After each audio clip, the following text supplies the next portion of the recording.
கல்வி உரிமை சட்டத்தில் கூட இல்லாத ஒன்றை சிபிஎஸ்இ நடைமுறைப்படுத்த முயற்சிப்பது அதிர்ச்சியளிப்பதாக கல்வியாளர் பிரின்ஸ் கஜேந்திர பாபு தெரிவித்துள்ளார்.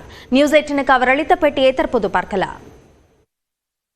சிபிஎஸ்இ இப்படி ஒரு ஆல் பாஸ் இல்லைங்கிற முடிவெடுத்ததற்கான காரணம் சார், இந்தியாவில் கல்வி உரிமை சட்டம் அப்படின்னு ஒரு சட்டம் 2009ஆம் ஆண்டு எழுதப்பட்டது. ஏப்ரல் 1, 2010 இந்த கல்வி உரிமை சட்டம் நடைமுறைக்கு வந்தது. இந்தியா முழுக்க நடைமுறைக்கு வந்தது.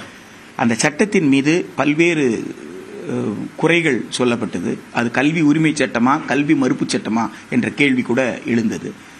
ஆனால் அந்த சட்டத்தில் கொண்டாடப்பட்ட ஒரு அம்சம் ஒன்று இருக்குன்னு சொன்னா, குழந்தை நேய வகுப்பறை, சைல்ட் சென்ட்ரிக் கிளாஸ் ரூம் அப்படின்னு சொல்றது தான் அந்த சட்டத்தை கொண்டாடியது.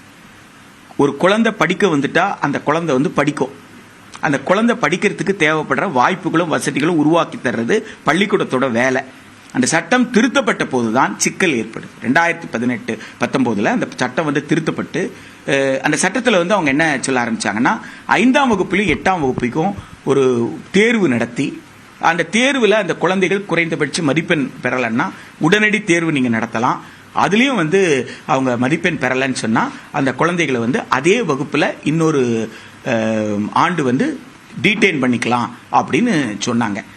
அந்த காலகட்டத்தில் உங்களுக்கு தமிழ்நாட்டை பொறுத்த வரைக்கும் நாங்கள் இடைநீற்றல் கிடையாது, டீடைன் பண்ண மாட்டோம்னு சொன்னாங்க. அந்த காலகட்டத்திலே சிபிஎஸ்இ பள்ளிகள் அந்த சட்டத்தை நடைமுறைப்படுத்துவதற்கு தயாராக இருக்கிறோம் அப்படின்னு சொல்லி நடைமுறைப்படுத்துவதற்கும் தொடங்கினாங்க. எனவே அந்த சட்ட திருத்தம் தான் இவர்களுக்கு அந்த அதிகாரம் கொடுத்தது.